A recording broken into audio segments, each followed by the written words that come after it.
Hello dear students, कैसे हैं आप सभी। आज मैं आपको थर्ड चैप्टर रिवाइज कराऊंगा। जिसे पहला प्रश्न है कि मानव शरीर का निर्माण किन पंच तत्वों से मिलकर बना है। पांच तत्व में कौन कौन से हैं जिनसे मिलकर के मनुष्य का, मानव का निर्माण हुआ है। वे क्या है? वह है मिट्टी, जल, अग्नि, आकाश, वायु। ये पांच तत्व ऐसे हैं जिनसे मनुष्य का निर्माण हुआ है। अगला प्रश्न है, ब्रह्मवेला का अमृत पान किसे कहा गया है?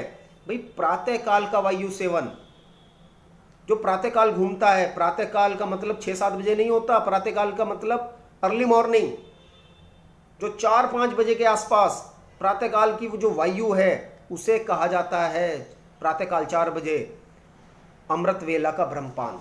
अगला प्रश्न, किस प्रकार के भोजन द्वारा शरीर का पोषण होता है? भाई संतुलित आहार अगर व्यक्ति लेंगे तो बिल्कुल शरीर का पोषण होगा। बैलेंस डाइट, सात्विक आहार भी होना जरूरी है। अगर सात्विक आहार नहीं होगा, राजसिक होगा, तामसिक प्रवृत्ति का होगा, तो शरीर का और मन बिल्कुल ही दुख झेलेंगे। तो इसलिए सात्विक और संतुलित आहार होना चाहिए। अगला प्रश्न क्या है, सूर्योदय से पूर्व जल पीने से क्या लाभ है? सूर्योदय से पूर्व जल पीने से, भाई अगर आप सूर्योदय से पूर्व जल पीते हैं तो विभिन्न प्रकार के जो आपके रोग हैं वे नष्ट हो जाएंगे। मैं कुछ और चीजें बता देता हूं। पहले सात्विक आहार के बारे में बताता हूं कि आहार से ही शरीर की सप्त धातुएं बनती हैं। वो पाचन शक्ति को बढ़ाता है अगर संतुलित आहार है। और अगर आप ज्यादा गरिष्ठ भोजन करेंगे तो हानिप्रद होगा।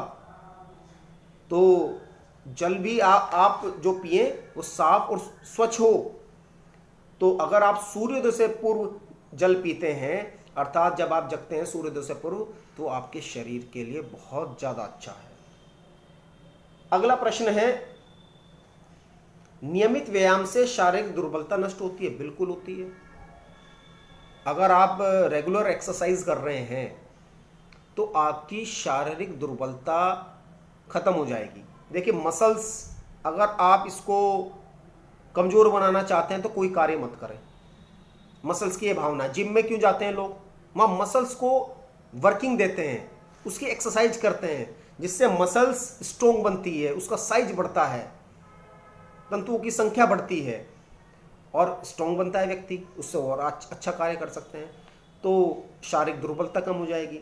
अब आता हूँ, कुछ प्रश्न है, आप अपनी कॉपी से देख लें। जो मेन मुख्य प्रश्नों में आपको बता रहा हूं। जैसे रिक्त स्थान है, विचारों को सदा सर्वदा कैसे रखना चाहिए? शुद्ध और पवित्र विचार ही अच्छे होने चाहिए। स्वास्थ्य के लिए निद्रा कैसी आवश्यक है? प्रगाढ़, गहरी।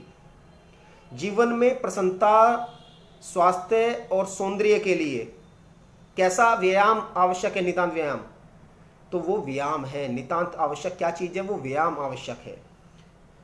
सूर्य के प्रकाश से डैश शक्ति नष्ट हो जाती है, जो रोग को उत्पन्न करने वाली शक्ति है, रोगात्पद, वो शक्ति नष्ट हो जाती है।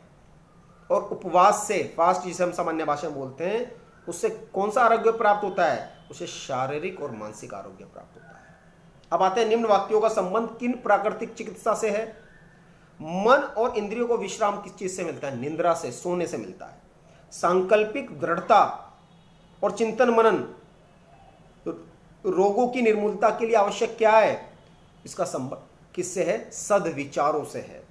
शरीर के सब अंग पुष्ट होते हैं, मैंने अभी बताया, व्यायाम, एक्सरसाइज से। और सूर्य रश्मियों से सभी रोगों का दूर किया जा सकता है, सभी रोगों को। तो इसका संबंध सूर्य रश्मि अर्थात सूर्य की किरणों से है। स्वल्पाहार सुखावय, इसका संबंध संतुलित आहार से है। तो मैंने आपको रिवाइज थोड़ा जल्दी बताया लेसन। आपको मैंने पूर्व में भी एक पूरी लॉन्ग वीडियो भेजी हुई है, उसको भी आप देखें, अपनी कॉपी में देखें, इस वीडियो के माध्यम से समझें। कुल मिलाकर के आपको समझ में आना चाहिए। धन्यवाद।